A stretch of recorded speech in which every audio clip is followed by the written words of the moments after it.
Bienvenidas, bienvenidos una vez más a 2020, Crisis Civilizacional, nuestro programa de entrevistas internacionales. Hoy día estamos con Alejandra Santillana Ortiz, feminista de izquierda, intelectual orgánica ahí de los movimientos en Ecuador, una, una luchadora social. ¿Cómo estás, Alejandra? Ay, muchísimas gracias por esta entrevista, Ignacio. Yo, pues bien, un saludo a todas, a todos, a todes. Estoy en Quito, en esta ciudad andina, a 2.800 metros y viendo el Pichincha, que seguramente en este rato va a caer un aguacero. Fantástico. Acá también estamos en invierno, pero ya nos llovió. Y llueve de todo ahora, ¿no? Llueven pandemias, políticas, geopolíticas caóticas. Sí. Partamos ahí, cuéntanos un poquito cómo están viviendo ustedes esta situación tan dramática en Ecuador. Bueno, quizás vale la pena preguntarse, justo ahora le escuchaba a esta filósofa española que se llama Marina Garcés, que yo leo mucho, ahora tenía un panel sobre el debate de lo común, y ella hacía una pregunta que me parece una pregunta muy sencilla, pero muy gigante también, ¿no? ¿Cómo estábamos antes de esto? ¿Qué estábamos haciendo en términos de resistencias, pero también de violencias antes de esto, ¿no? Específicamente el Ecuador, un poco para los les que nos ven, escuchan. Pues el Ecuador es un país pequeñito, que está en los Andes, ¿no es cierto? Que está justo en la mitad, por eso tenemos la línea ecuatorial que nos cruza. Es un país que tiene varios volcanes y que es un país que, digamos, se caracterizó desde sus inicios por procesos de sublevaciones indígenas hacia el siglo XVII y XVIII, fundamentalmente, ¿no? Y de sublevaciones indígenas que tuvieron una característica muy particular, que fue la lucha por, digamos, de alguna manera en contra de la colonia, pero por una cierta autonomía no realmente republicana, como en el caso del Perú, ¿no? Que hubo como todo este avance de las sublevaciones indígenas que apostaban, pues, efectivamente por construir un Estado-nación.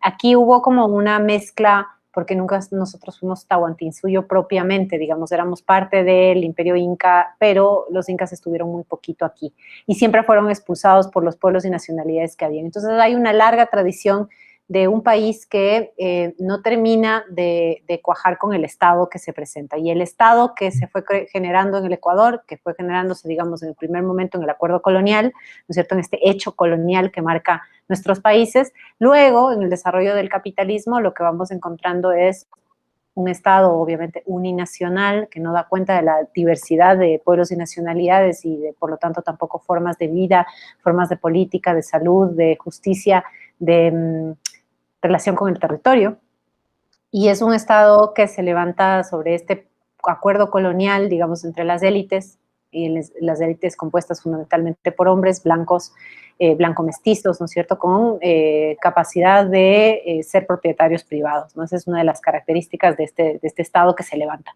Pero es un Estado que, claro, se superpone a las lógicas que ya estaban presentes en el hecho colonial, ¿no? Entonces, el Ecuador se va configurando en un país, digamos, en donde la posibilidad que tienen el campo popular, por llamarla así, las organizaciones y demás, que se van conformando, sobre todo a inicios del siglo XX, se va conformando también esta relación dialéctica, ¿no? Con este tipo de clases dominantes y estas élites, que son élites, por un lado, bastante ligadas hacia, digamos, el sector terrateniente, bastante atrasadas en términos de desarrollo del capital, pero también élites que luego tienen este vínculo fundamentalmente con el mercado mundial, ¿no? Entonces son élites que van configurándose como primario exportadora, pero la característica del Ecuador, además, es que no son un solo tipo de élites que tienen a la larga un proyecto nacional, sino que son élites territoriales que tienen que negociar el conflicto político, que tienen que negociar de alguna manera y rotarse su permanencia como clase dirigente en el Estado.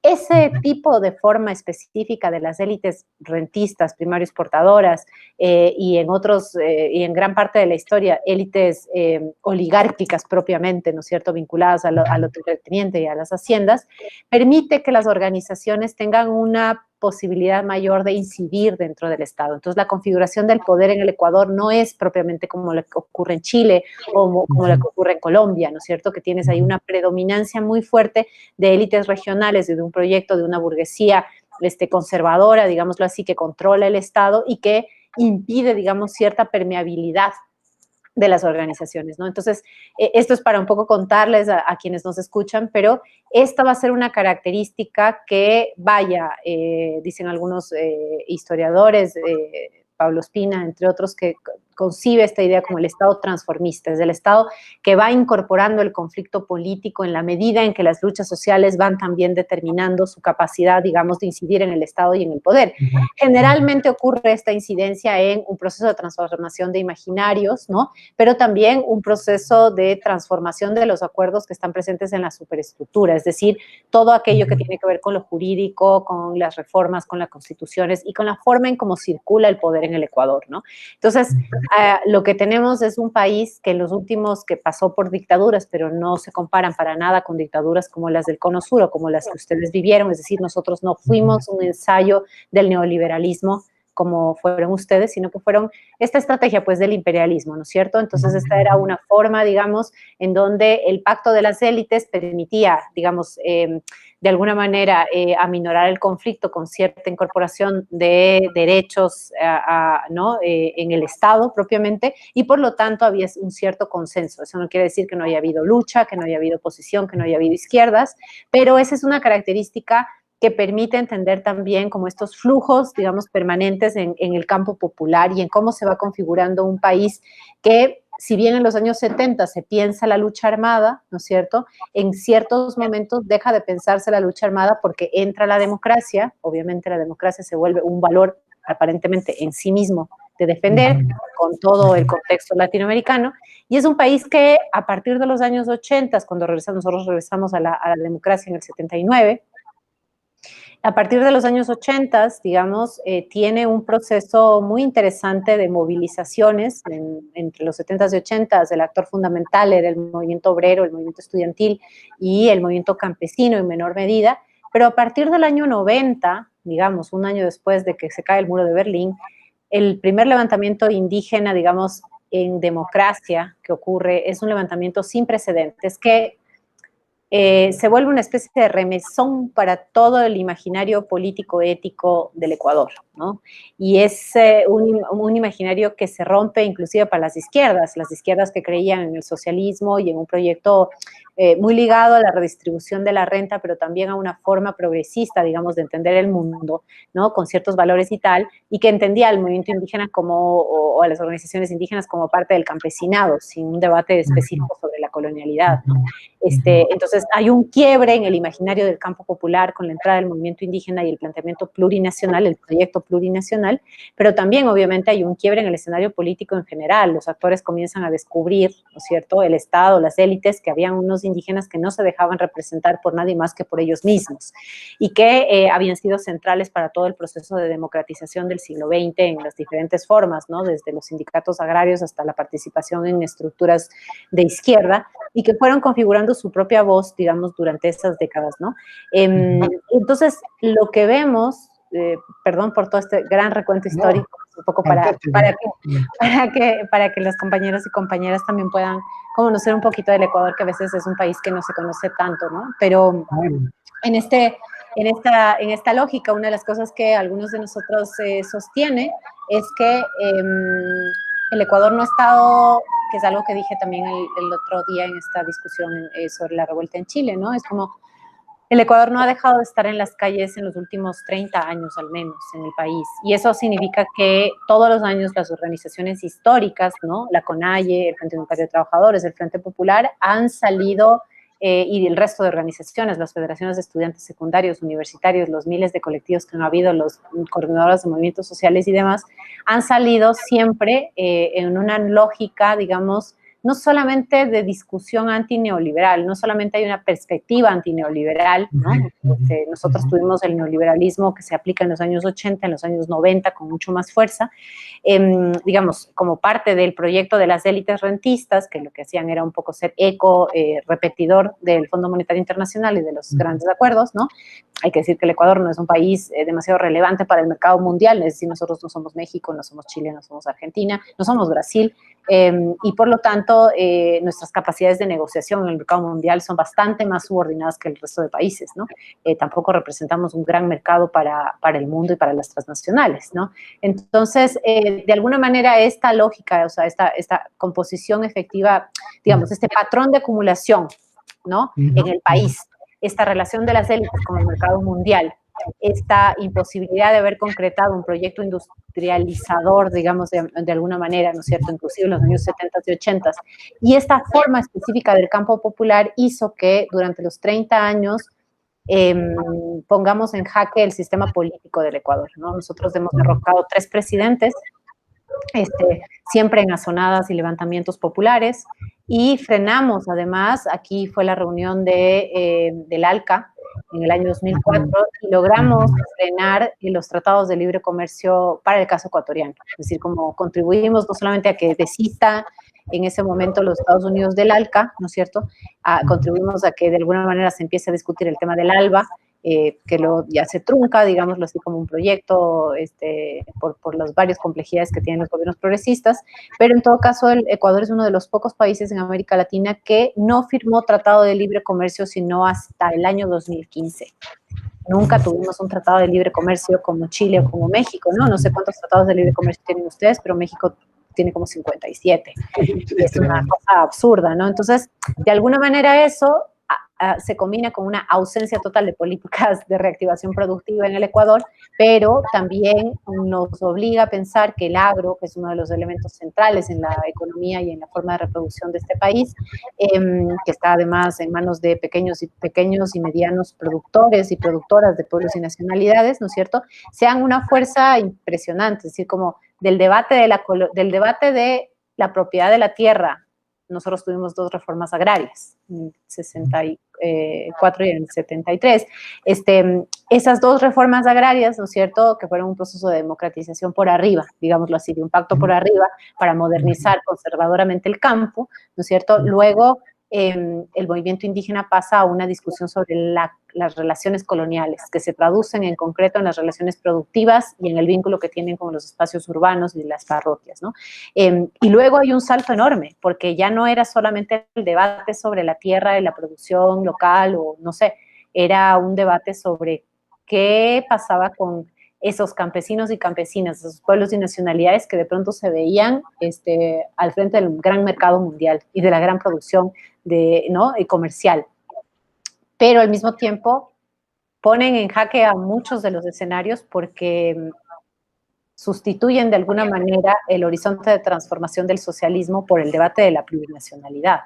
Y eso obliga a la izquierda también a repensarse, en una izquierda que no creía en la plurinacionalidad, que no la entendía, bueno, ninguno de nosotros la entendíamos, y que luego, con el pasar del tiempo, yo puedo decir que en este momento no hay ninguna persona de izquierda organizada, ¿no?, que pueda siquiera decir en público que un proyecto de transformación en este país no debe ser plurinacional, y eso es gracias a la lucha del movimiento indígena. Pero bueno, estos 30 años han permitido que nosotros estemos y con esto termino tu pregunta, estos 30 años, digamos, en las calles han permitido varias cosas, yo creo, ¿no? La una es efectivamente mostrarnos que el campo popular es capaz de desestabilizar el sistema político y de imaginarse un proyecto más allá del Estado, digamos, con una enorme capacidad de autoorganización. Creo que hay un segundo elemento de estos 30 años, que es mostrarnos el carácter rentista, poco creativo de las élites, que no tienen ni siquiera un proyecto de Estado, ¿no? Que no sea como administrar la renta petrolera, en este caso. Luego quieren que sea minera, pero digamos ha sido bananera, cacaotera, y ahora estamos en la renta minera, petrolera. Y entonces, esa es una segunda característica, como mostrarnos exactamente de qué están hechas las élites, ¿no? Y eso siempre es útil, es muy útil, es una gran herramienta pedagógica saber que esa gente que aparece como con grandes títulos y en la pantalla, generalmente hombres y generalmente blancos, ¿no? Son en realidad unos tipos absolutamente mediocres que lo único que quieren es que el Estado les subvencione para poder invertir $1 y ganar 400, y esto siempre es útil, ¿no? Y un tercer elemento tal vez es como mostrarnos la capacidad de irradiación de los movimientos sociales en el eco del pueblo ecuatoriano, ¿no? Es un pueblo bastante insubordinado, a pesar de que tiene rasgos coloniales y de servidumbre que persisten, es un pueblo bastante insubordinado. Un pueblo que antes de la llegada de Correa, su lógica inmediata era si algo no estaba bien, si un presidente no estaba cumpliendo. El comentario general, digo, ¿no? De las organizaciones, de la gente era, bueno, pues que se vaya, hay que sacarlo, ya está, hay que votarlo.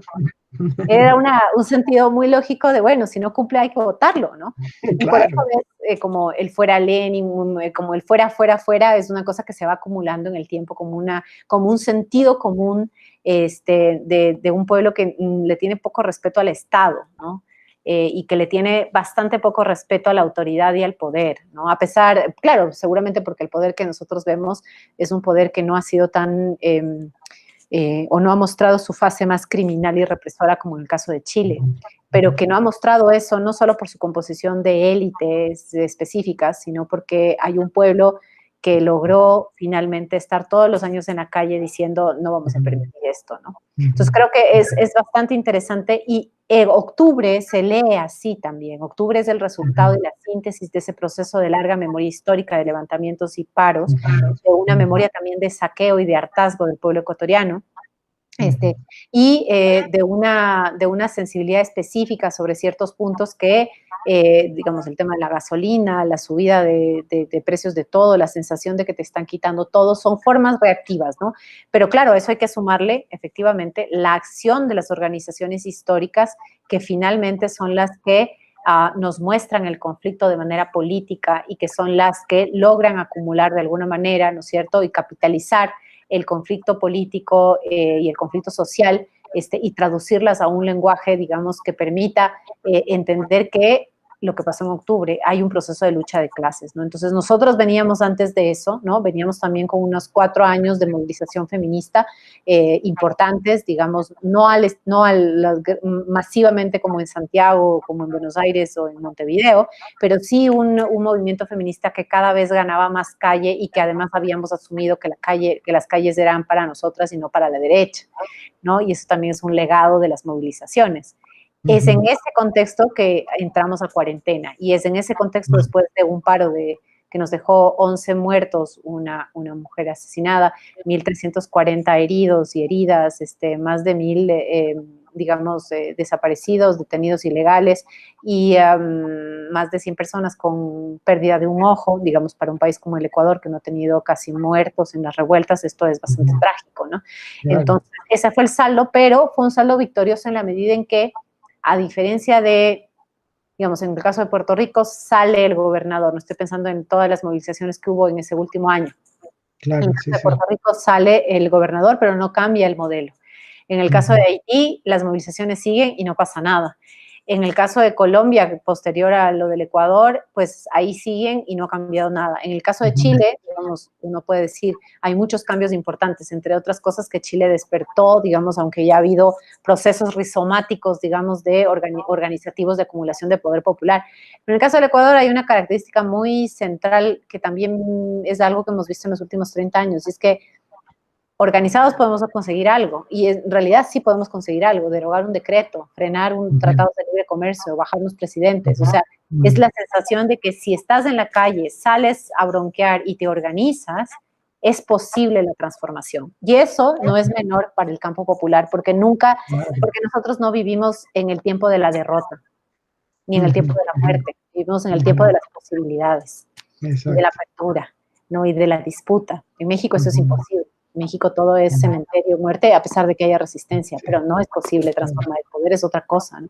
Entonces, así llegamos a la cuarentena y en la cuarentena todo aquello que las élites no habían podido lograr con nosotros en las calles, empezaron a hacerlo. Y entonces el ajuste estructural y la arremetida neoliberal al gobierno de Lenín Moreno, que nosotros le llamamos el gobierno de los empresarios, finalmente lo que hizo fue mayores despidos, reformas laborales, reformas al sistema, a las finanzas públicas, reforma a la asignación de presupuestos, ¿no? Entonces hay una serie de reformas legales que han venido aplicando en estos 4 meses.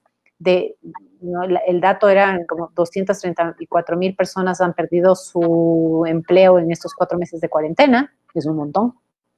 Eh, y también, por supuesto, nuevos acuerdos con el Fondo Monetario, ¿no es cierto? Nuevos desembolsos de deuda, una serie de casos horribles de corrupción que son inadmisibles, ¿no? Inadmisibles en el sentido de que no solamente es corrupción y es ilegal, es penalizado, sino que es criminal. En un contexto de cuarentena y de crisis sanitaria, pues que la gente se robe plata para la salud de la gente es básicamente que las élites nos digan, no nos importa, nos da exactamente lo mismo lo que les pasa a los sectores populares, ¿no?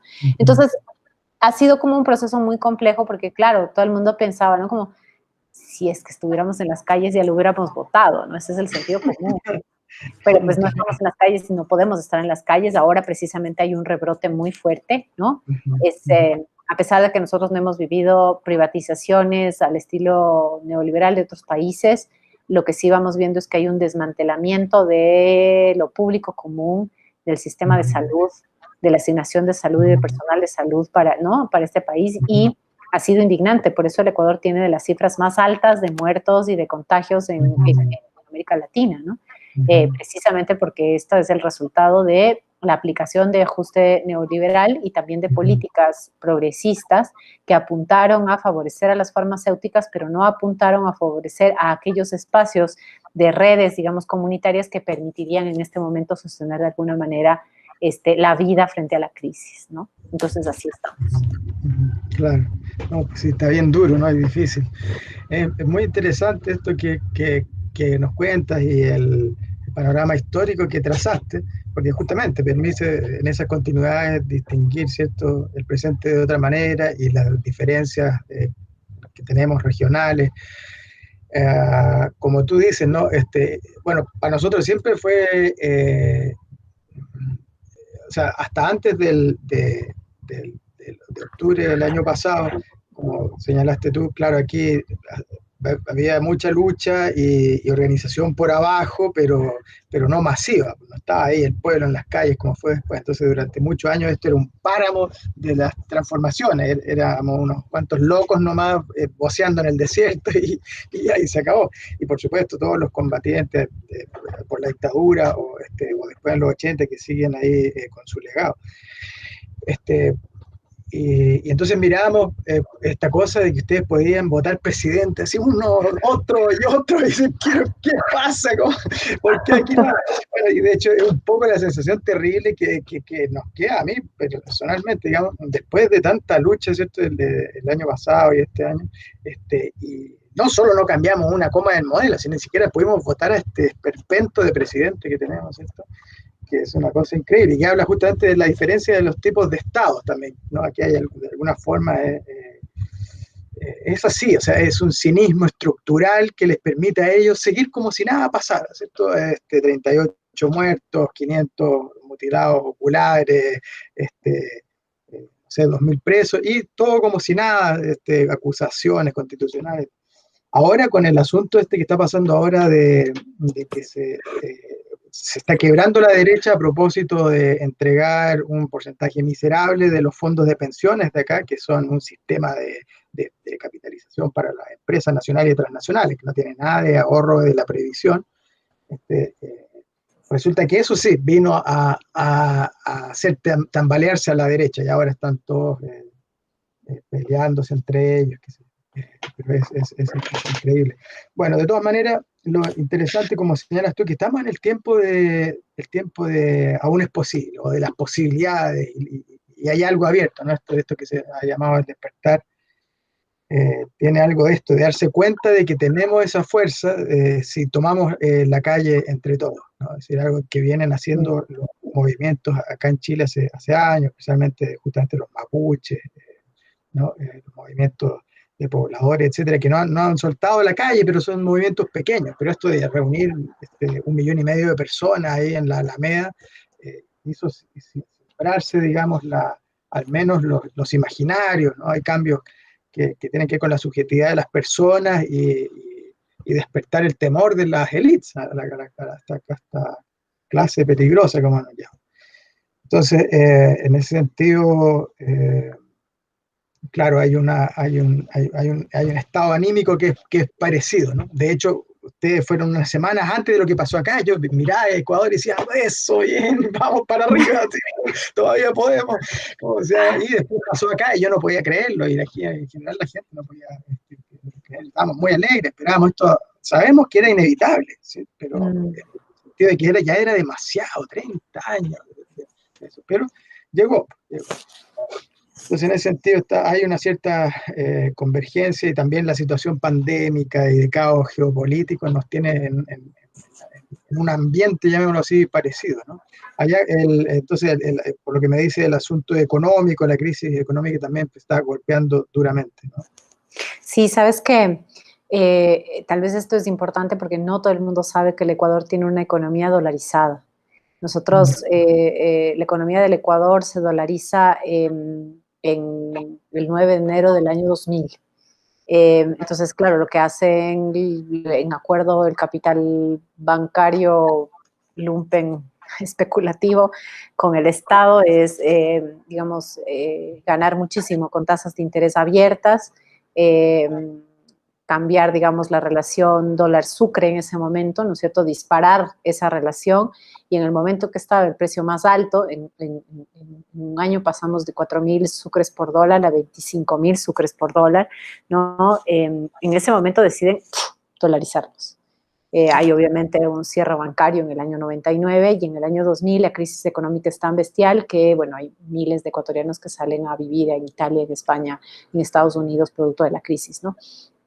Y hay un proceso muy fuerte de, digamos, que se combina, pues, esta crisis cíclica del capitalismo y esta crisis propia, digamos, generada por las élites neoliberales en varios países, ¿no? Argentina vino después. Entonces, nosotros vivimos eso, y a partir de ahí tuvimos economía dolarizada, ¿no? Entonces, supuestamente con economía dolarizada hay ciertos elementos que equilibran, ¿no? Como dicen los economistas, equilibran varias de las balanzas y de las relaciones. A la larga, la economía real es otra cosa, ¿no? La economía real hace que el Ecuador tenga pocas herramientas, como ha perdido su soberanía monetaria, tiene pocas herramientas para bajar costos de producción, por ejemplo, y ser competitivos. Entonces, es un país que tiene tan pocas herramientas, y por eso también en octubre, quizás uno de los factores que contribuyen al subsidio y la posibilidad de bajar costos de producción que no sean por la vía de la sobreexplotación del trabajo, es la gasolina, son los combustibles. Los combustibles en el Ecuador están subsidiados, y es el único elemento que nos permite, y mucho más a pequeños y medianos productores y comerciantes, ¿no es cierto?, bajar costos de producción. Finalmente, los grandes juegan con el volumen y no están demasiado preocupados por el tema de los costos, ¿no es cierto? Y además tienen un montón de aranceles a su favor, etcétera, ¿no? Pero en el caso de la economía, digamos, del transporte público, del pequeño y mediano productor que saca sus, no sé, sus productos del agro a los mercados, la familia que tiene la empresa chiquita y que va no sé qué, la vida cotidiana de la gente, ¿no? Depende mucho del subsidio de la gasolina. En el momento en que intentaron quitarnos el subsidio de la gasolina, la gente estalló, porque sabía que esto era una cosa de una superinflación en dolarización, es bastante complicado, pero además que afectaba directamente a la capacidad productiva del Ecuador, que ya tiene problemas porque al no haber firmado tratados de libre comercio, digamos que es una gran ventaja, pero si tenemos a Perú y a Colombia, que han firmado tantos tratados de libre comercio, lo que tenemos es que ellos tienen bastante mucho más barato los productos que entran, ¿no? Entonces, ¿cómo compites frente a productos agrícolas o de primera necesidad que entran al mercado cuando nosotros no tenemos capacidad para eso, ¿no? Ahí por eso se necesitan políticas productivas, reactivas, que den cuenta justamente de eso y que no estén apuntando a resolverle la vida a los grandes empresarios, ¿no? Entonces, ya veníamos nosotros arrastrando una crisis bastante compleja en dolarización, a un proceso agresivo de endeudamiento del Estado con China, con el Fondo Monetario, con el Banco Mundial y demás, a una, digamos, en toda la época del progresismo, es decir, la época donde Rafael Correa triunfa, lo que vamos viendo es que se produce no propiamente un neoliberalismo, ya, es el sol antes de la lluvia. Qué maravilla. Y entonces ahí lo que nosotros, digamos, las organizaciones del campo popular en general, lo que logró analizar con la llegada de Correa, ¿no? Que además Correa llega, no todos los gobiernos progresistas, por ejemplo, llegan en la misma situación que nosotros, ¿no?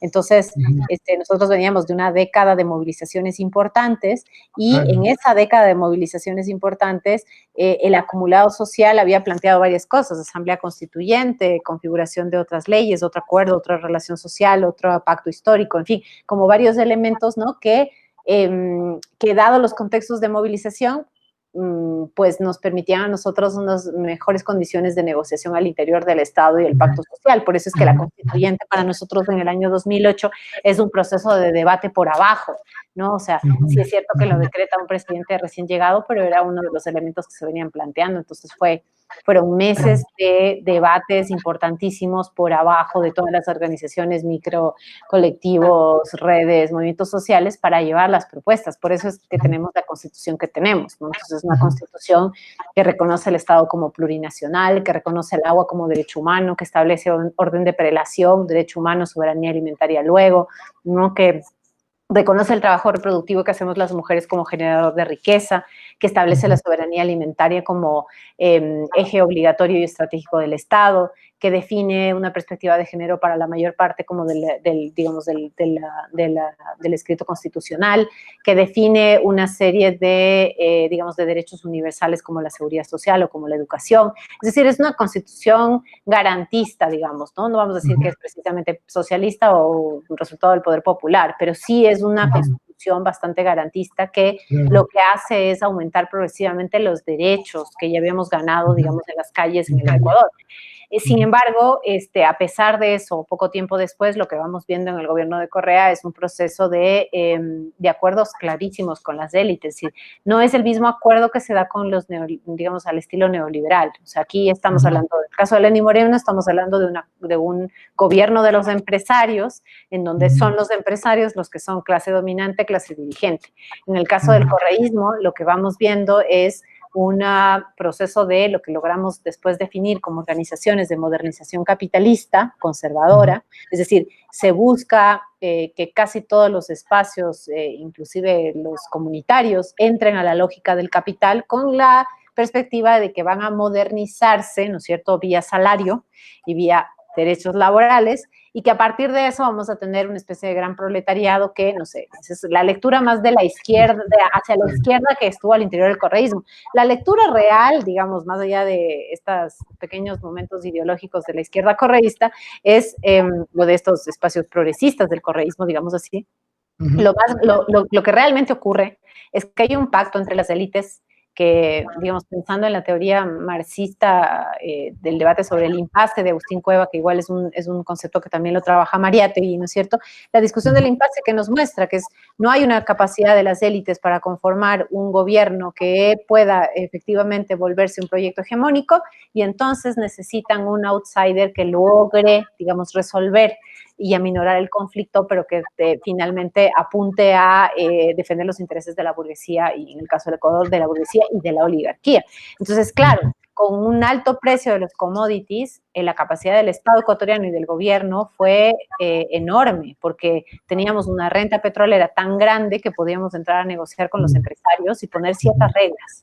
Entonces fue un momento coyuntural muy, muy interesante, pero que finalmente no termina de resolver los grandes problemas estructurales de desigualdad, ¿no es cierto?, de injusticia del Ecuador, y que tuvo tanto dinero durante 10 años y que sin embargo no logró hacer, no porque no le interesó hacer, porque finalmente era un proyecto de clase, ¿no es cierto?, burguesa, de cómo resolver la administración del Estado. Entonces, si tú les escuchas a Correa y a sus ideólogos, lo que siempre te dicen es que había para todos, entonces no había problema de darle a los empresarios porque al mismo tiempo estabas dando bonos y carreteras para los pobres, pero esa es una situación temporal e irreal.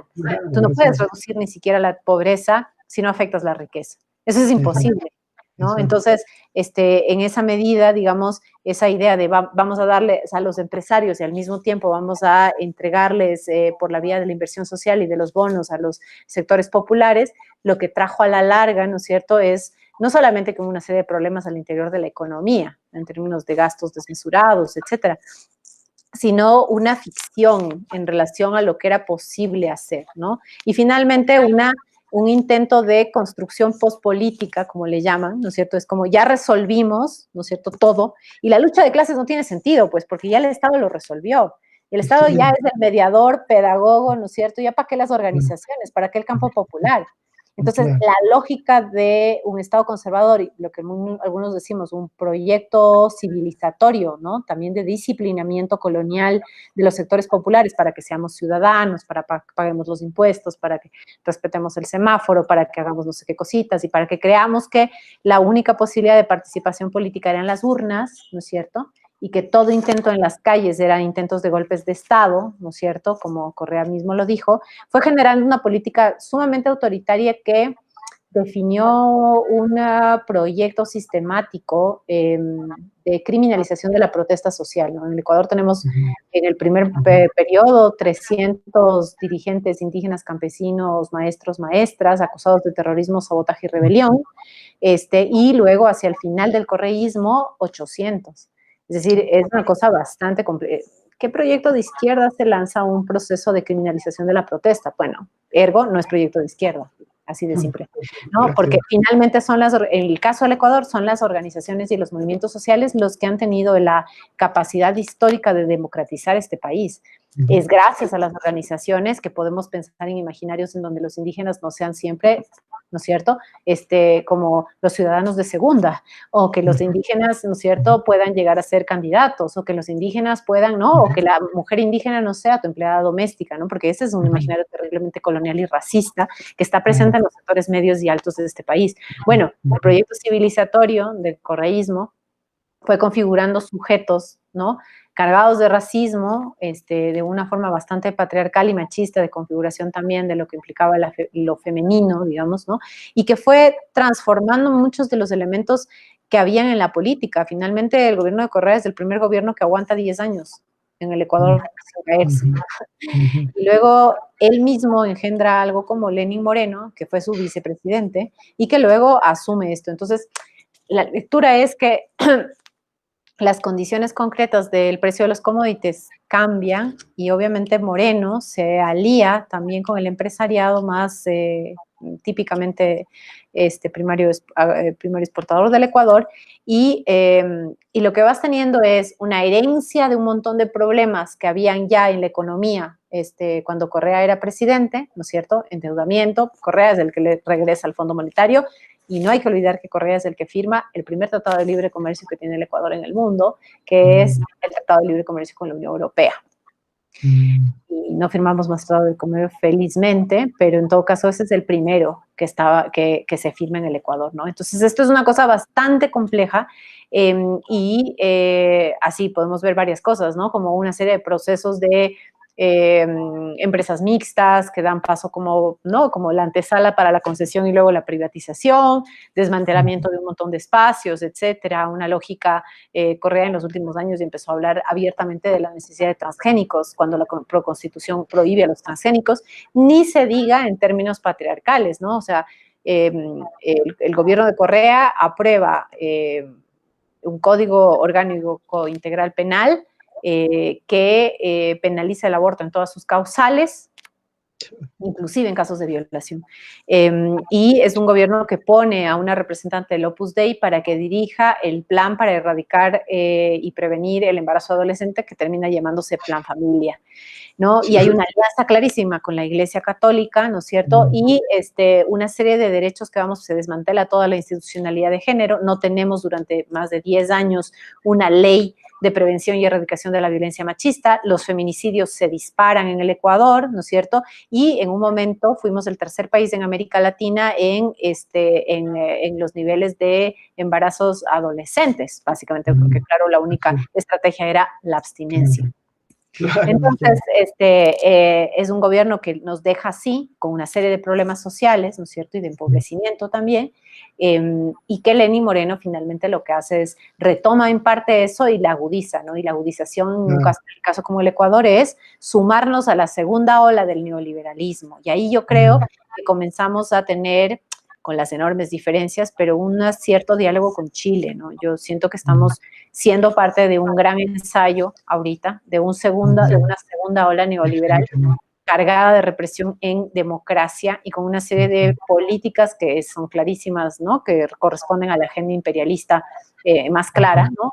Técnicas de guerra, discursos guerreristas, formas cerradas en donde son tipos que básicamente no les interesa ganar ningún tipo de popularidad con el pueblo, ni les interesa tener consenso, es todo apunte, quienes les sostienen son los empresarios y los grandes capitales, fin, no hay más, ¿no? Nadie les sostiene, ¿no?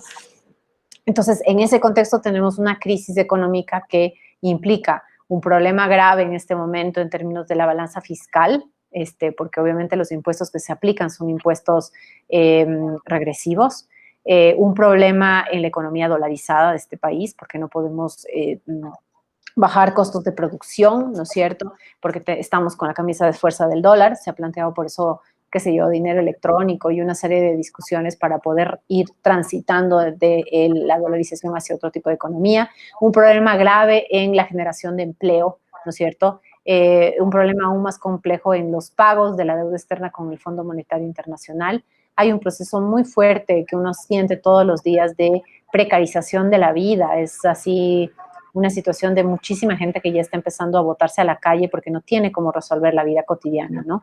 Y es durísimo lo que está pasando, ¿no? Y obviamente una sobrecarga de trabajo en el caso de las mujeres, que contribuimos con el 20% del Producto Interno Bruto con el trabajo no remunerado y que sin embargo tenemos condiciones laborales y condiciones de la reproducción social, de la propia vida, digamos, bastante, no solo precarios, sino que amenazan la vida nuestra y los espacios, digamos, comunitarios en los que estamos, ¿no? Entonces, esa es la situación concreta del Ecuador. La gran medida de Lenín Moreno ha sido traer a más empresas, hablar ahora del proyecto minero, de la necesidad de tratados de libre comercio en el mundo, y como, ¿no?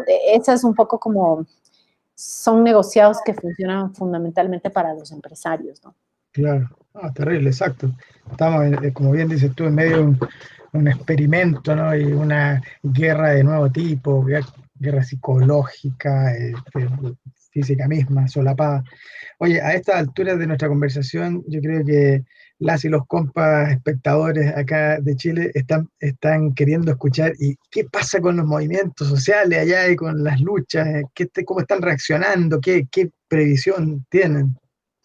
Bueno, nosotros, digamos, llegamos, como les contaba, en toda la etapa correísta hubo un proceso de debilitamiento muy fuerte de las organizaciones sociales y del campo popular, fundamentalmente por la política agresiva y sistemática de criminalización de la protesta social y de judicialización de las dirigencias, y obviamente por un proceso también complejo de transformación de la materialidad, digamos, de la economía concreta de la población hacia la conversión más del imaginario, pero también de las relaciones concretas del capitalismo, de las relaciones sociales de producción del capitalismo, ¿no? Y también un proceso muy agresivo que le implicó enormes desafíos a las organizaciones sociales. No es lo mismo hablar de un proyecto plurinacional con comunidades indígenas que han tenido una cierta homogeneidad en su posibilidad interna, ¿no es cierto?, vinculadas con el agro y tal, a este momento de una población que es heterogénea, que además se ha desplazado hacia la ciudad, donde hay un campo feminizado, ya no es lo mismo que los años 70 y 80, estamos hablando de otra población indígena y otra composición, y esa composición tiene que ser incluida en términos políticos en las propias organizaciones, ¿no es cierto? Es decir, cómo tú traduces ese conflicto social, económico, identitario, como un conflicto político que logres acoger, ¿no es cierto? Entonces, esas son grandes preguntas para las organizaciones. La CONAIE tiene capacidad para construir un proyecto para la población en general del país, pero la población indígena tiene que ser realmente comunera agrícola o tiene que lanzarse a las calles como vendedora o tiene que ocupar las urbes. ¿Hay proyecto para ellos? ¿Hay proyecto para ellas? Es una enorme pregunta. ¿O qué pasa con el Frente Unitario de Trabajadores, que hasta ahora ha tenido como un reducto, sobre todo en los funcionarios públicos y en ciertas empresas, ¿no? Cuando vemos ahora economías de plataforma como Rappi y como Uber, ¿no es cierto?, que están comiéndose los derechos laborales, o formas de trabajo, ¿no es cierto?, que no pasan por los procesos de sindicalización porque obviamente no hay condiciones para eso.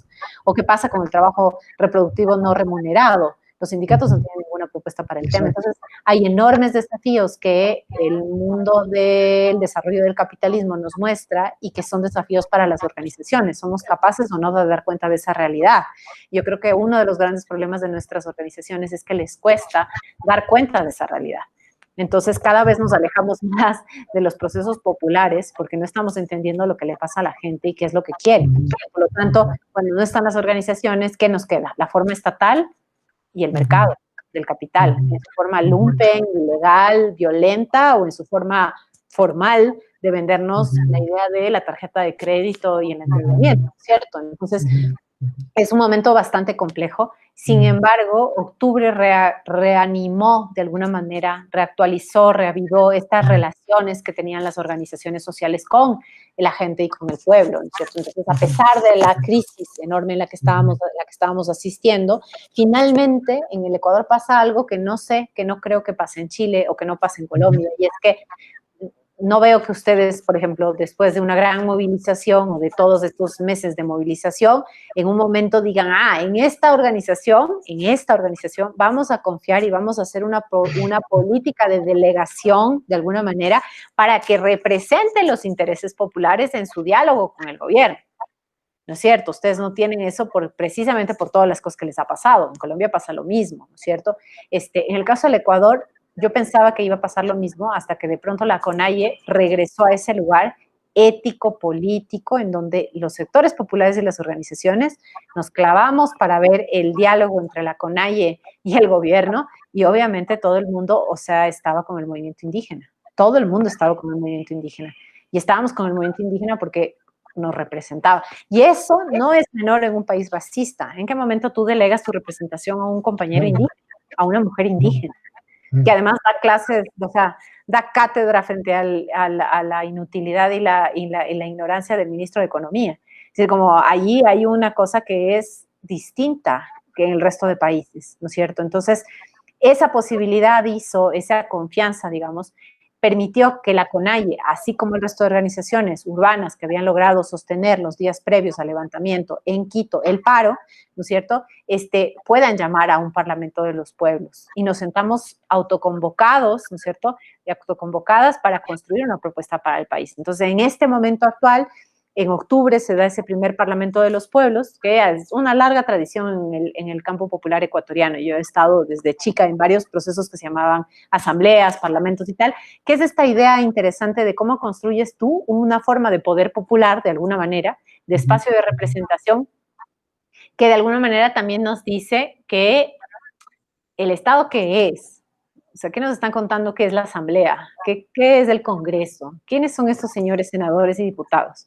Vamos a hacer nuestro propio parlamento y nuestra propia asamblea y vamos a ser todos asambleístas y todos, ¿no es cierto? Y todas podemos participar y lanzarnos propuestas. Y eso un poco fue la idea, ¿no? De este germen que estuvo ahí. Obviamente que eso no es suficiente, necesitamos hacer miles de cosas más para que se conforme el poder popular. Entre otras cosas, darle materialidad al poder popular. El poder popular, ustedes saben, no es un proceso solamente ideológico o de presentación de propuestas y demandas. Requiere una reorganización de la vida material justamente para darle cabida a esta forma de autogobierno de alguna manera, ¿no es cierto? Entonces, eso no llegamos a hacer, eso no logramos hacer, pero lo que sí logramos hacer es plantearle una propuesta para el país. Y a partir de eso se fueron conformando parlamentos en provincias, algunos lograron sostenerse, otros no tanto, o algunos eran como formas muy coyunturales, ¿no? Y se conforma el Parlamento Plurinacional y Popular de Mujeres y Organizaciones Feministas del que formo parte en diciembre. Fue una primera convocatoria lanzada por nuestras hermanas indígenas de la CONAIE y de la Ecuarunari, que convocan a todas las mujeres y dicen, bueno,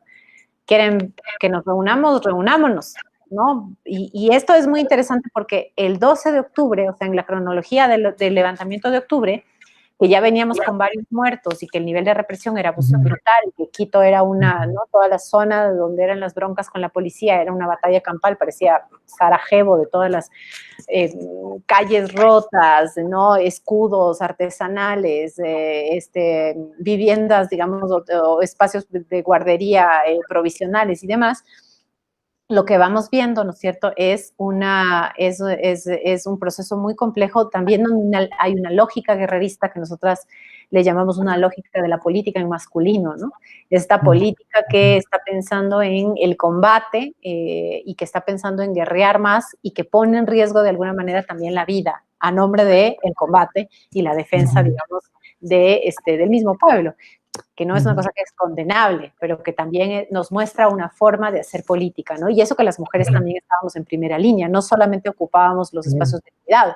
Ahí ves como muchas compañeras con el pañuelo verde, bronqueándose con la policía, lanzando piedras, destruyendo cosas, etcétera, ¿no? Entonces es un espacio, es una importancia, digamos, política, pero en un momento determinado, el 12 de octubre, que es obviamente 12 de octubre es la fecha de la conquista, ¿no?, y de la guerra contra los pueblos de la Vía Yala, las mujeres de la CONAIE convocan a una marcha con otras características.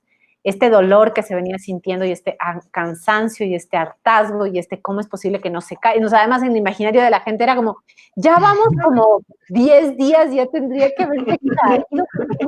Ay, esta señora, así como, ¿qué onda? ¿Por qué no renuncian los ministros? Esto no es posible. Nadie entendía por qué no pasaba algo. Estamos acostumbrados. Están chilenizando. Claro, ¿qué está pasando? El poder se vuelve de pronto tan cerrado y como, no, ¿qué es esto? Y en esa misma lógica, las compañeras convocan a una marcha que ya no se dirige, Quito es una ciudad que es una ciudad larga, que está en las faldas del Pichincha, ¿no? Y entonces hacia el norte, digamos, hacia el norte, ¿no es cierto? Es como tienes todo un sector financiero, comercial, clase media alto, y luego tienes ya sectores populares, ¿no? Y en cambio hacia el sur y centro, en el sur tienes sectores populares, también un sector comercial, pero mucho más popular, no está la gente rica de esta ciudad, ¿no es cierto? Y lo que tienes es el centro histórico, es el clásico centro histórico de Quito, que es el centro histórico donde cada vez que hemos querido bajarnos un presidente a hacer cosas, vamos al centro histórico, obviamente, ¿no es cierto? Entonces, ya sabes, las ciudades tienen su propia configuración y su propia cartografía, digamos, de la protesta también y de las violencias y de las resistencias. Entonces, la lógica siempre fue pelear hacia el centro. La idea era cómo llegamos hacia la Plaza Grande, hacia el Palacio de Carondelet, esa es la lógica, esa es nuestra lógica instaurada. Ahí tenemos, ¿no? Y las compañeras lo que dijeron es, no, vamos a cambiar la lógica, porque allí nos van a matar nuevamente. Entonces nos vamos a ir hacia otro lado y vamos a contarle a toda esta parte de la ciudad que está muy horrorizada viendo cómo los indios están en las calles, ¿no es cierto? Y como toda esta gente que no entiende que hay que firmar tratados de libre comercio y que qué les pasa, porque cuál es su problema con el subsidio de la gasolina.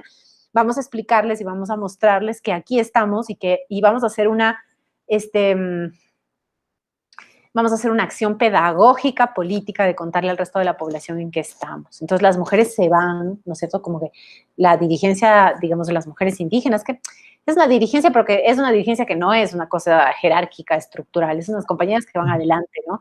Cambia el rumbo y cambia el sentido, y el sentido ya no es esta cosa dolorosa de guerra, de muerte, sino es esta reivindicación por la vida, esta exigencia de justicia, esta exigencia de memoria, y además con una claridad muy grande para nosotros como campo popular, que tenemos interiorizado la idea de que hay que votar presidentes. En octubre aprendimos que no y dijimos, no, pero ¿para qué vamos a votar a Lenín Moreno? Seguramente va a, o sea, con esto las élites lo que van a hacer es la típica, vamos a resolver el conflicto, sacamos a Lenín Moreno si ese es el problema y ponemos a otro de los nuestros y luego convocamos a elecciones. Y eso ya no sabemos, ya nos ha pasado 3 veces. Entonces dijimos, no, o sea, no queremos que Lenin caiga, que termine su mandato, lo que queremos es que deroguen el decreto, lo que queremos es que bajar la política neoliberal, eso es lo que queremos. Y entonces la lógica fue diferente, ya, inclusive cuando alguien se atrevía a decir, fuera, ese rato, no, compañera, ¿cómo es posible? No diga eso, lo que queremos aquí es esto, lo que era todo un proceso de debate asambleario en medio de la movilización, ¿no? Entonces es una cosa sumamente interesante porque las mujeres ahí tienen un cambio en la lógica guerrerista y un apunte a cómo en rebelión haces esta venga por la vida, cómo en rebelión construyes unos acuerdos colectivos de trabajo que todos y todas ponemos para que la vida sea lo que perdure, ¿no? Y no la lógica de te voy a ganar y te voy a bajar porque tú eres policía y representas al Estado. ¿Cómo hacemos esto? ¿Cómo hacemos que esas dos temporalidades funcionen en un mismo momento de tiempo de rebelión? ¿No? Entonces, finalmente funciona y después de eso, ¿no es cierto?, se agudizan varios de los conflictos. El gobierno cada vez que, o sea, no sabía qué hacer. Entonces Lenin se va hacia Guayaquil, en Guayaquil no le va bien, tiene que regresarse, quería cambiar la sede del gobierno porque creía que ya lo íbamos a votar. Después de eso, nos pusieron obviamente toque de queda, estado de excepción, ¿no es cierto? Militares a las calles, policías a las calles, se inventaron unas explosiones para culpar, bueno, hicieron de todo, hicieron de todo. La gente con el imaginario que tiene, dijo, sí, esto es muy espantoso y tenemos miedo, pero no vamos a dejar que esto pase. Y salieron en cacerolazos, salieron a las calles, salieron a bronquear. Y ese día que empieza el toque de queda a las 2 de la tarde, porque anuncian toque de queda desde las 2 de la tarde, la movilización de las mujeres seguía en la ciudad. Y es un momento en donde las compañeras se fajan y dicen, pues, vamos a seguir, vamos a seguir, y vamos a seguir, y vamos a seguir. Y es un momento bastante determinante porque yo creo que hay un quiebre en la misma lógica de hacer política. Hay una política en masculino, inclusive presente en las formas estatales, o sea, presente en las formas estatales, pero también presente en este repertorio, en esta memoria que tenemos como organizaciones históricas y que en algún momento no se ve confrontada, pero sí se ve de alguna manera espejeada, como en un espejo, con una lógica totalmente diferente, que es la lógica de esta política en femenino, ¿no? Esta lógica que es rotativa, que le apunta a otros debates, etcétera. Esa lógica es la que abriga y alumbra al Parlamento de Mujeres. Es un parlamento que se declara, que tiene unos principios muy generales, ¿no? Porque nos encontramos, nos dimos cuenta de que además había un feminismo burgués y un feminismo blanqueado y un feminismo de mujeres en el Estado, que estaban ellas dando las órdenes de represión, y nosotros dijimos, no, pues nosotras no somos esto, nosotras somos otra cosa. ¿Qué nos junta? Nos junta la justicia, la vida digna, la rebelión, no sé, nos junta varias cosas, pero nos junta que somos anticapitalistas, que somos antiimperialistas, que somos antirracistas y por lo tanto plurinacionales, que somos antipatriarcales. No todas se definen como feministas, pero todas tienen claro que el patriarcado es un problema, ¿no es cierto?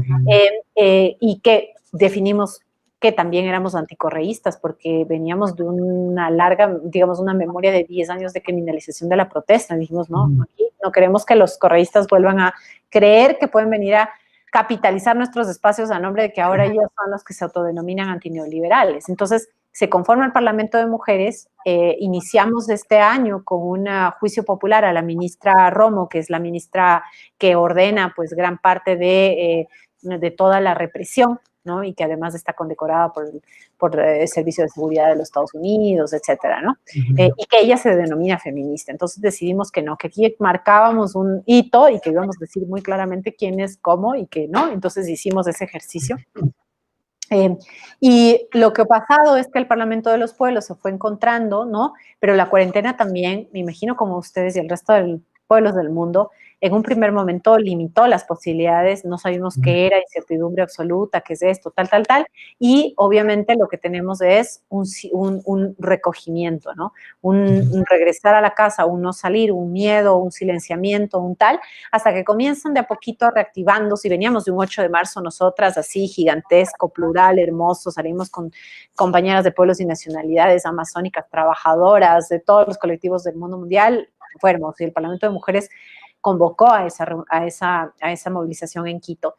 Y luego fue cerrarse, ¿no? Cerrarse y ver cómo te iban despojando. Todos los días había un nuevo decreto, otro nuevo decreto y tal. Entonces la gente comienza a salir a las calles, hay una jornada de movilización bastante importante, que fue en mayo, junio, no me acuerdo, pero fue una movilización bastante importante que saca a miles de personas a las calles, que van todas con su bioseguridad, pero básicamente decidimos que no vamos a permitir que nos sigan saqueando. El gobierno iba frenando, ya no nos lanza todo el tiempo decretos ministeriales, ¿no es cierto? De a poquito, de a poquito.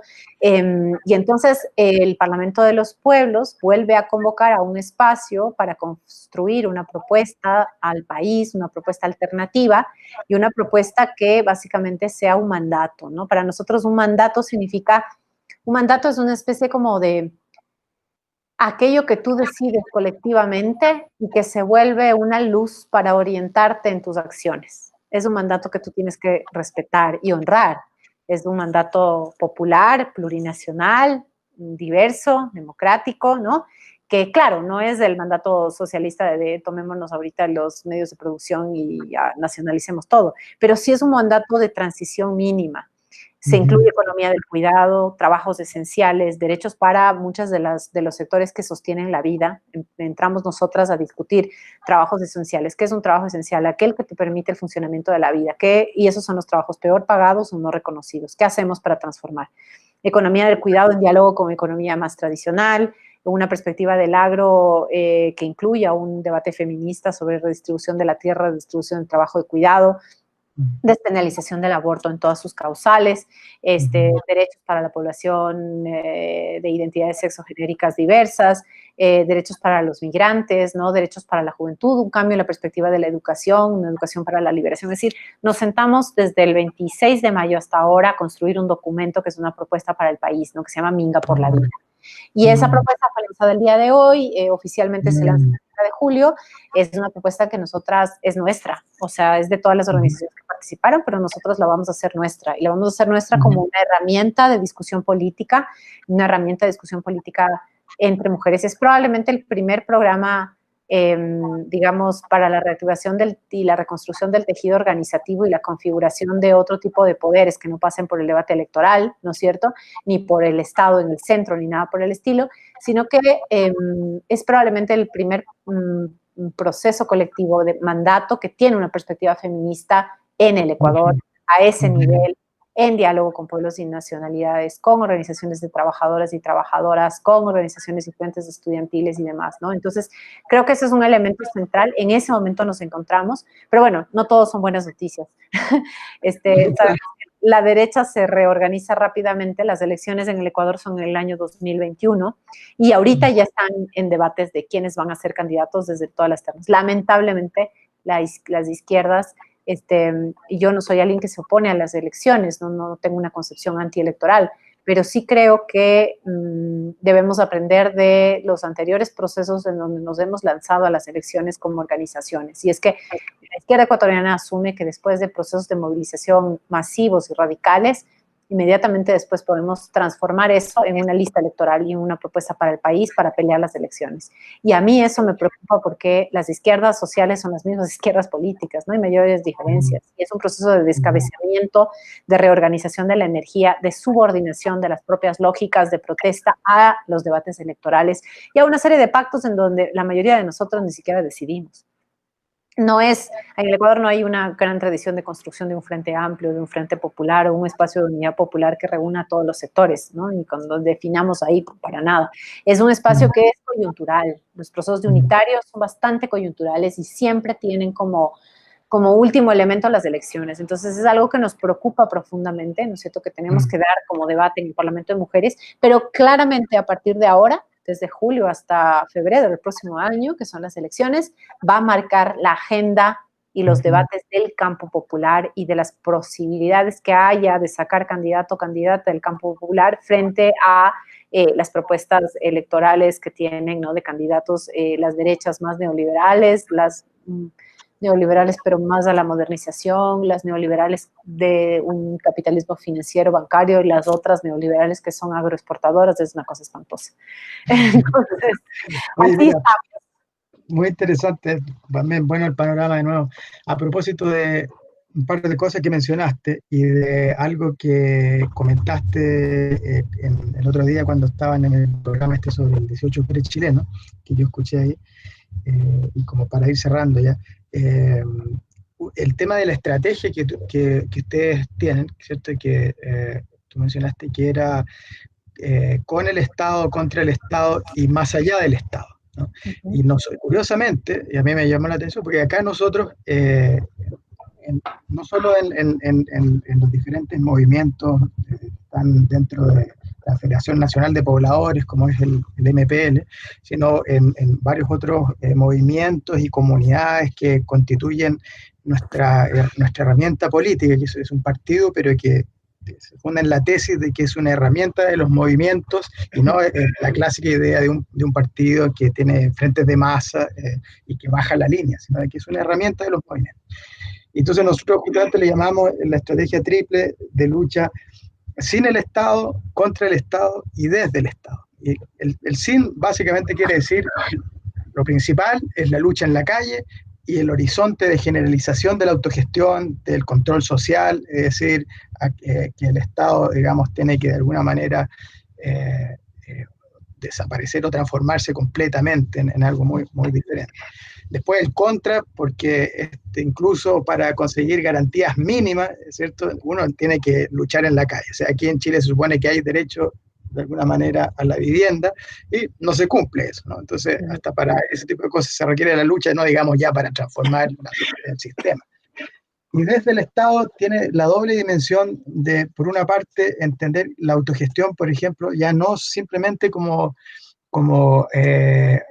construir autonomía, organizaciones de salud, educación, etcétera, con los propios y escasos recursos que uno tenga, haciendo fiestas, haciendo bingo, sino de que la autogestión también es la administración popular de los fondos fiscales. Es decir, que en el fondo, de esta idea que a veces se tiene de que habría plata sucia, que la plata del Estado está sucia, y nosotros más bien pensamos que toda la plata en el sistema está sucia, no hay ninguna plata limpia. La plata es sucia en el sistema capitalista y se limpia, así que se limpia, haciéndola circular en el circuito de construcción de poder popular, ¿no?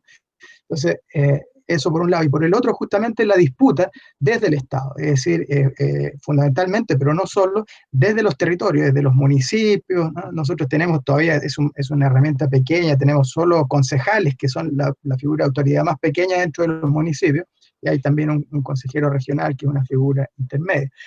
Pero claro, nos damos cuenta de lo que nosotros hemos logrado teniendo solo un par de concejales y lo que podríamos hacer teniendo un municipio o una red de municipios, en fin, ¿no? Y pensamos que justamente en estas miradas que lo que tú mencionabas en Chile no hay en este momento y se está tratando de hacer, de construir una mirada consensual en la que podamos confiar todos, ¿no? Todavía hay mucha desconfianza y hay mucha dispersión, y entonces aquí la derecha hace lo que se le da la gana justamente por eso, ¿no? Sabemos que es un nido de contradicciones lo que estamos planteando, ¿no? Es decir, el Estado tiene una estructura moderna, burguesa, colonial por naturaleza, patriarcal, pero pensamos que hay que cabalgar esas contradicciones, ¿no? Es decir, tener la confianza justamente en nuestros pueblos mismos. Entonces quería que nos contaras un poquito sobre cómo ustedes entienden y piensan su estrategia, que me parece que hay puntos semejantes. A ver, yo creo que ahí hay como remitirse a ciertos elementos históricos de cómo se van configurando la relación con el Estado, el tipo de Estado de élites y el campo popular en el Ecuador, que un poco ya lo mencioné. Y por otro lado, hay que pensar un poco en la memoria más corta de lo último que vivimos, ¿no? Que fue eso, ¿no? Un Estado que llegó, un Estado reforzado que llegó, ¿no? Como después, como esta discusión post-neoliberal de vamos a tener más Estado, ¿qué significó para las organizaciones y para la vida misma del Ecuador el más Estado, ¿no? Y finalmente creo que es importante como un tercer elemento que tiene que ver con la discusión, digamos, de cuál es el proyecto, pero también cuáles son las vías, ¿no es cierto? Que siempre es un debate, ¿no? Entonces, por un lado, creo que es importante que nos acordemos lo que les decía, ¿no? Como el Estado ecuatoriano no es el mismo Estado chileno o el Estado colombiano, es decir, como no son estados que han implementado guerras contra el pueblo sistemáticas, ni tampoco han servido para hacer laboratorios de, digamos, de muerte y neoliberalismo. No hemos tenido una experiencia de dictaduras ni tampoco de conflicto interno, armado, como Colombia, como Perú o como Centroamérica. Es decir, esa no ha sido la estrategia del imperialismo en el Ecuador y tampoco ha sido la estrategia de las élites, ¿no? Y por otro lado tenemos un campo popular que tiene ciertas características que le permiten como eso, como la sensación de que el poder está aquí nomás. O sea, no es una cosa como que el poder es cerrado y está bien lejos como en México o como en otros países, como en Brasil, no sé. Porque el Ecuador tiene esa característica de justamente no ser tan relevante para el mercado mundial. Por lo tanto, las élites que sí, hay gente que tiene muchísima plata y hay un enorme proceso de desigualdad, digamos, social, económica, al mismo tiempo, la relación con el poder es diferente. Y esa relación con el poder explica que tengamos también una relación distinta con el Estado.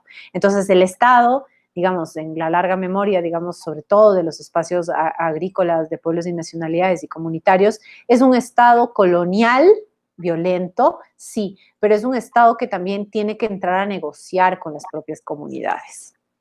Entonces, Ese proceso de negociación le llamamos el CON, necesitamos una calle, hay que acceder a créditos, es importante como tener esta cosa, ¿no? Vamos a tener un consejo dentro del Estado, que no, en el caso de pueblos y nacionalidades tuvieron su consejo dentro del Estado. Sí, como pequeños como triunfos, digamos, de alguna manera, o victorias que te permiten este diálogo con el Estado. ¿Para qué dialogas con el Estado? Dialogas con el Estado porque tiene recursos, dialogas con el Estado porque obviamente es parte de un imaginario que te permite la inclusión y la participación.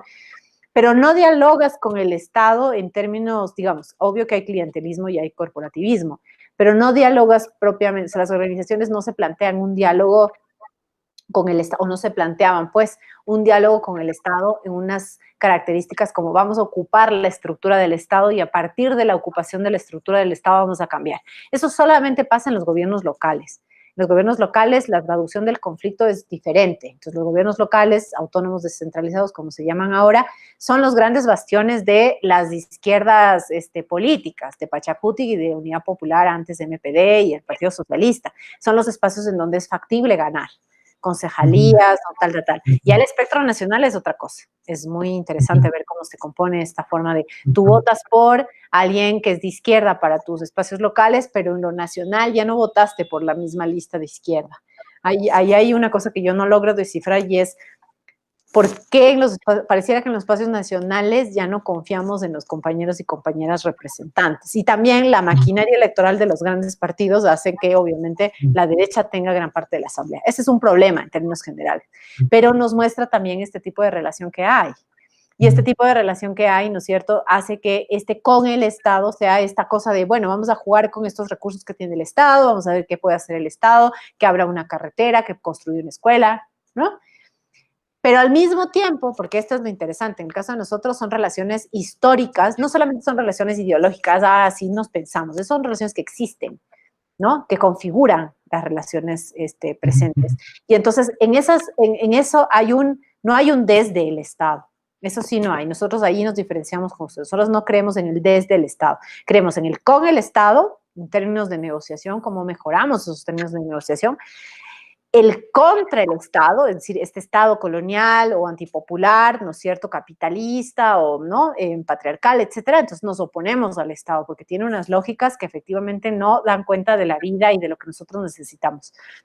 Entonces nos oponemos al Estado y a la lógica estatal. Pero al mismo tiempo hay espacios que no son espacios, ya nuevamente, no son espacios ideológicos, no son espacios que las organizaciones configuran para. Son espacios que se dan en el proceso mismo de la reproducción social comunitaria en un país como el Ecuador. Entonces ahí, más allá del Estado, lo sientes también en ciertos espacios urbanos. Yo lo siento, camino por la calle de donde también está el Estado. Y no es que esté el capital propiamente.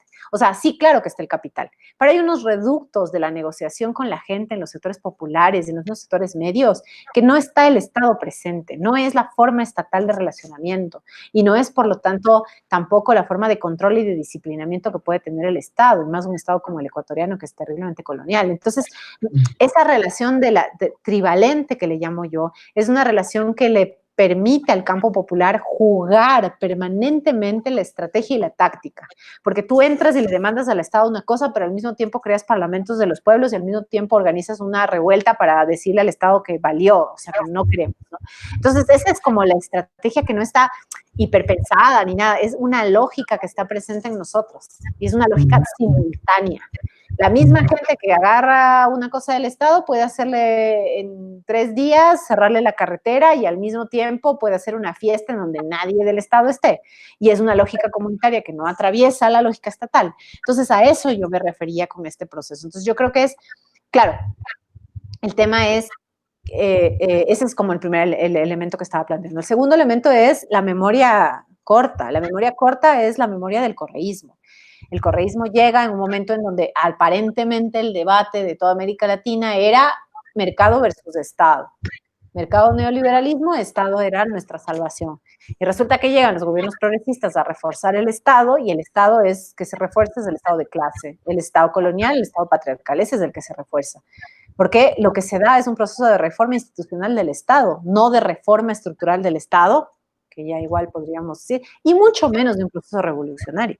muchísimo menos. Entonces, nos quedamos con los mismos grandes acuerdos sociales y pactos históricos, ¿no es cierto?, que permiten justamente la existencia de élites y la reproducción del capitalismo en menor o mayor medida, y maximizar tasas de ganancia al estilo neoliberal, o no maximizar tasas de ganancia y que todos ganen, ¿no es cierto?, cuando sabemos que eso es ficticio hasta un punto, y a partir de eso, ¿no es cierto?, lo que sí tenemos es un Estado reformado que comienza a ser presente, ¿no? Y presente desde varias formas.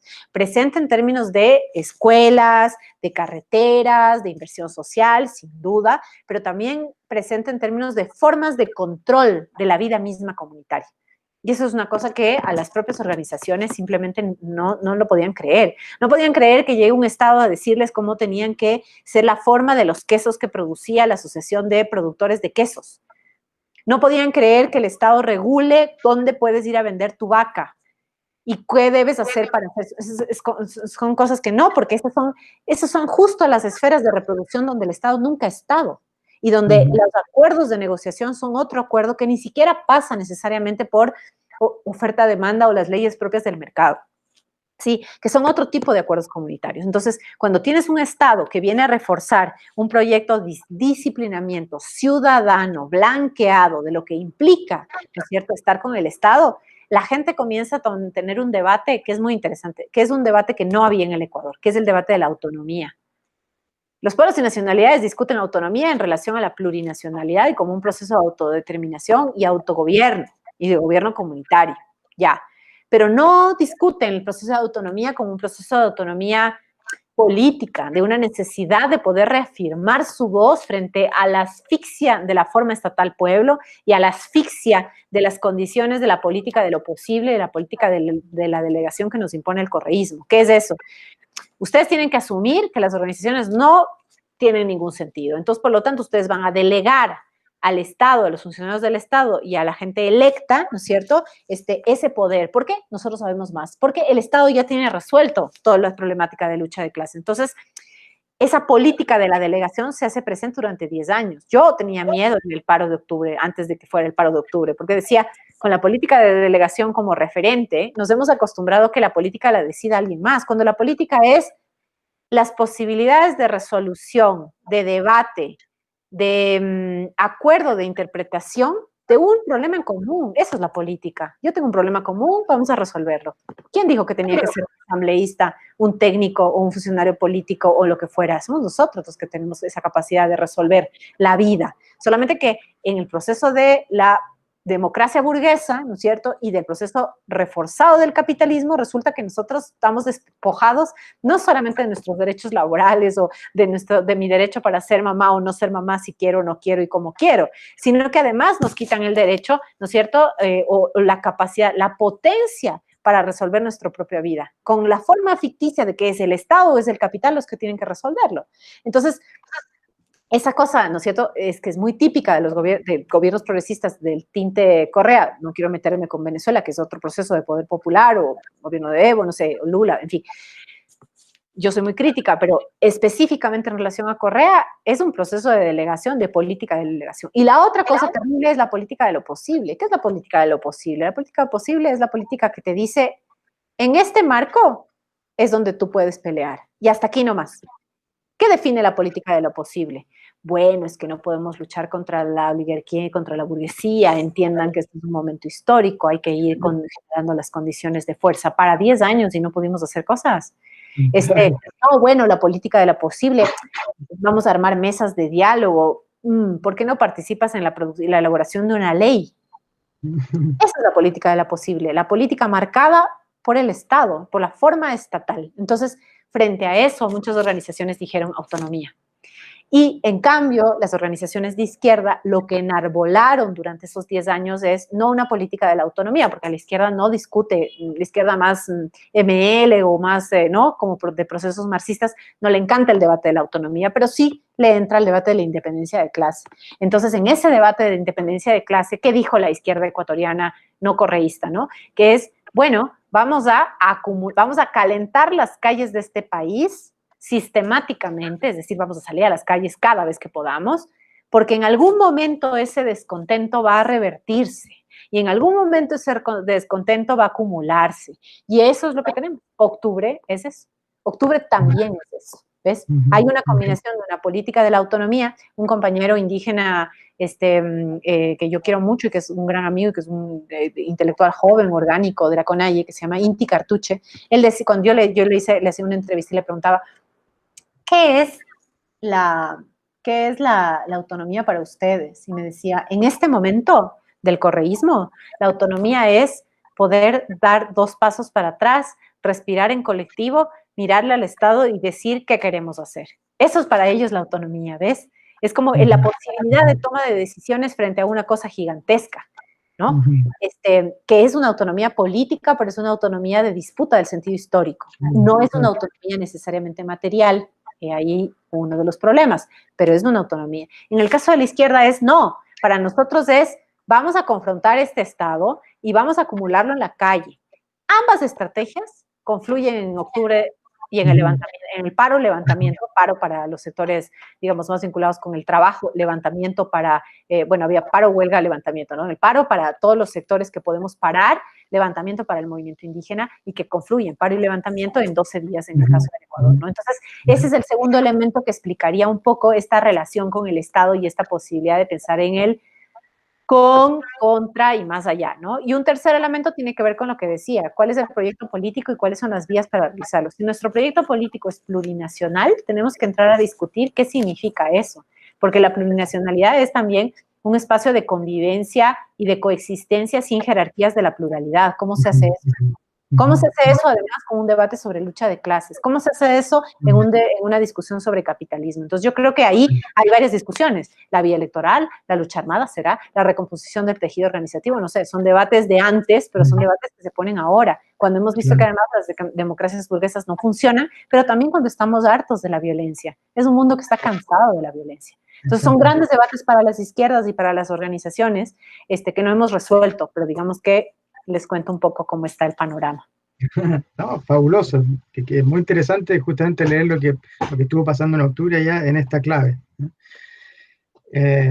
Sí, para nosotros la autonomía también nosotros lo que decimos que es un punto de